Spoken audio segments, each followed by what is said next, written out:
maybe I was wrong.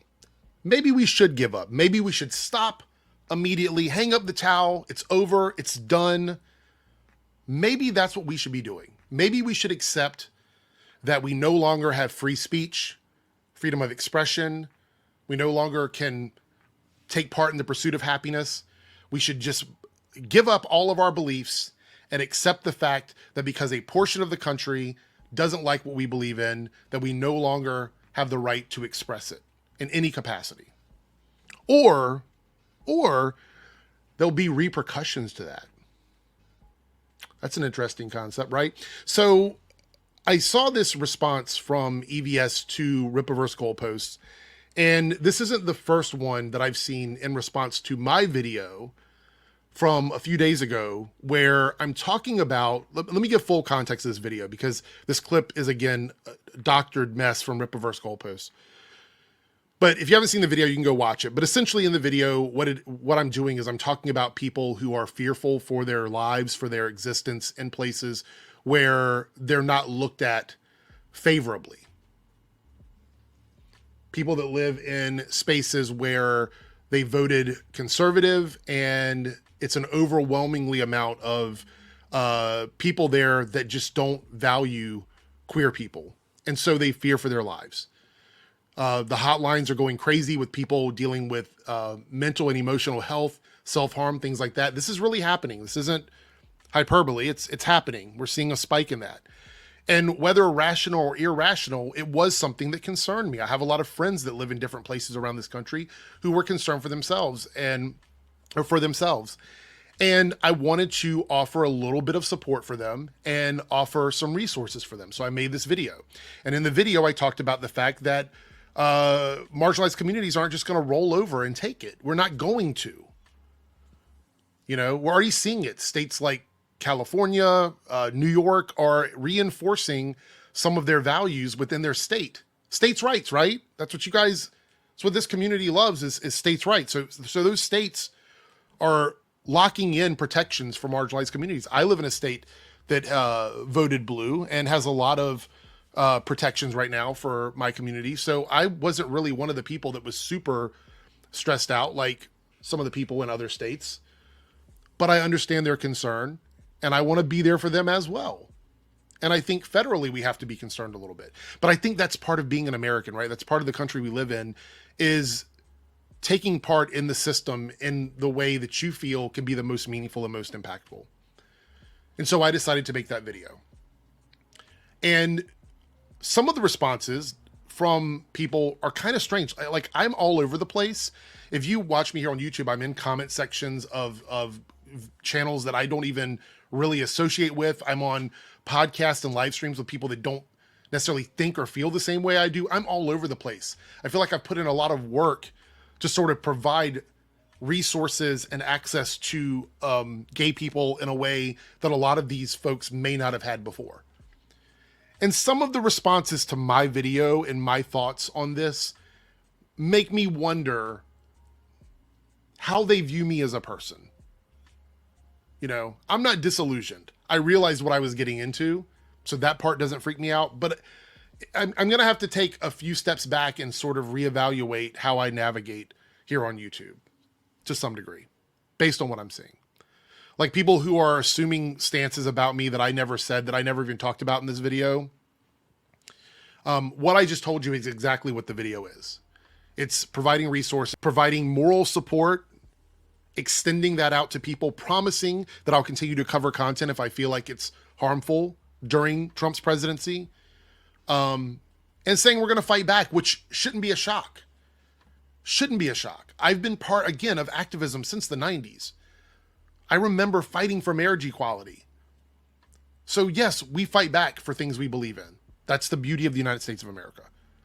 That's part of what a lot of people love about our country, is the ability for us to protest, boycott, fight back. EVS made this tweet. I want to talk specifically about this, but again, it just isn't about him. But this sort of sums up a little bit of what I've been dealing with online.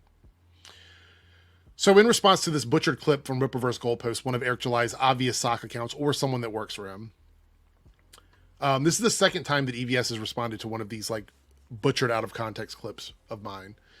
Anyway, he goes, yeah, but you say that at the risk of infuriating an America. At the risk of infuriating a country that already doesn't believe in my values. So I should be careful not to hurt their feelings and make them upset. I should be comfortable in my discomfort because I should worry about them. They don't give a fuck about me. Anyway, that completely took back the government, now runs the entire show. That sounds like a sort of a threat to me. Anyway, in no small part because of what you refer to as complacent activism by the radical gay left. I don't think I'm radical. But if you view me like that now, because I said that I'm going to fight for what I believe in, that seems a little odd. I don't think I'm a radical activist. I am an activist to some degree. But you've even said yourself, I'm not out here trying to cancel people. What you've said here about me, I believe you have every right to feel this way and say this about me. However, I don't agree with it. And that's exactly why I think people like myself, or even people like you, should be able to speak our minds. Because that's part of what our country is, right? So he goes, because of what you refer to as complacent activism by the radical gay left, trans issues, propaganda in public schools, drag queen stories. What are trans issues? I've heard a lot of you guys misrepresent trans people constantly. I don't know what trans issues you're talking about. Things that take up such a fraction of what our society is. The trans community makes up such a small percentage of people that live in the United States, that any trans issues would be at such ultimately an insignificant problem for the country. I don't know why you guys are so fixated on it. That's why it's so baffling to me. Trans people are a very small group in the United States, and that's why they need to be protected. That's why they need to be looked after, because they don't make up a ruling majority of people. That's why the country is built the way it is. Propaganda in public schools. I'm assuming you mean teachers who are out in schools. I don't know what you're talking about there, because we've already debunked the fact that people are going to schools, or kids are going to schools and coming home with a sex change. That's stupid. It's not real. You're too smart for that. Come on. Drag Queen Story Hour. Who's still talking about that? Who is still talking about Drag Queen Story Hour? Let's be honest here. Who's talking about that anymore? It's been probably more than a year and a half since I've heard any real discussion about Drag Queen Story Hour. You know what? If you look up Drag Queen Story Hour online, you don't see a million articles of awful things happening at Drag Queen Story Hour. Matter of fact, the reason why people stop talking about it is because it's proven that nothing is happening at Drag Queen Story Hour. There's a lot of videos circulating of strip shows, things like that didn't even come from that. And I think it's been pretty much proven that a lot of that was just manufactured outrage. It just was.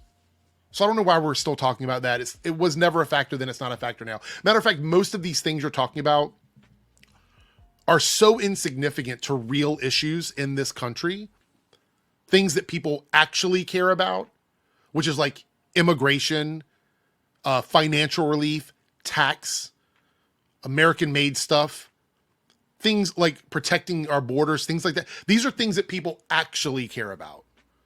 The stuff that you're mentioning is so insignificant in terms of the impact it has on the country that's why it's a problem. It's a problem because we're trying to exist, and a big chunk of the country is like, no, we don't want you to exist. We don't want you to be seen. We don't want you in public. We don't want you to have anything. And that seems to be a big problem in a country that has so many massive issues, that this is very targeted, and it's weird. It's really fucking weird. And then he says, you understand, America is done with it. Be forewarned, it caused Trump to win again bigly. Well, he can't win again after this. Unless you're talking about some sort of destruction of the American system. Also, aren't you someone that when you were making your comics recently, you had Trump fight on it? Aren't you like a conservative activist? I feel like you are. You wear that as a badge of honor. A lot of you guys wear that as a badge of honor. You are unapologetically conservative. You are unapologetic about your values, about things you believe in, about what you think the country should look like, about how you feel about my community. You are unapologetic about that. So we are now going to do the same thing. Now it's time for us to do the same thing. That's what I meant in this video. That's what I'm talking about. I think for too long, we've just sat back and been like, we're going to be the bigger person. I'm sorry that I feel this way about my rights. I apologize that this might make you feel uncomfortable. No, I'm done with that. And my whole point about Pride was Pride started out as an activist movement, and then it slowly became more of a corporate thing, which is what you guys kept complaining about how it's everywhere and it's all over the place. Well, what I was saying is congratulations now. If you want to take that away, we're going to go back to like the grassroots activism stuff, which I'm totally comfortable with. Rainbow and pink capitalism never mattered to me. Never did. So let's go back to the activist stuff. Since that's what you guys want. You want that. So let's go back to doing that. Let's go back to fighting to get the things that we are supposed to have. I'm having a conversation tomorrow night with Low Watermark, a live stream, and we're going to go over why so many queer people are upset about Trump and Trump appointed individuals and possible policies, laws, his feelings about things. There are actual legitimate concerns. And I think there are a portion, or there is a portion of the conservative community that doesn't understand why we feel that way. So that's why I'm having that live stream. I want to tell people why we feel the way we do. And then there's going to be a group of them, and I'm not sure which people are going to fall into this group, that don't care about any of that because they never did to begin with. Because they don't care about anyone else but themselves. That's the other weird thing is we've gotten to the space in the country where it's me. We don't actually care about anybody else. There's no concern or sympathy or empathy for anybody else that exists in this country. That's a really weird place for us to be quite honest. So I can't wait to do that.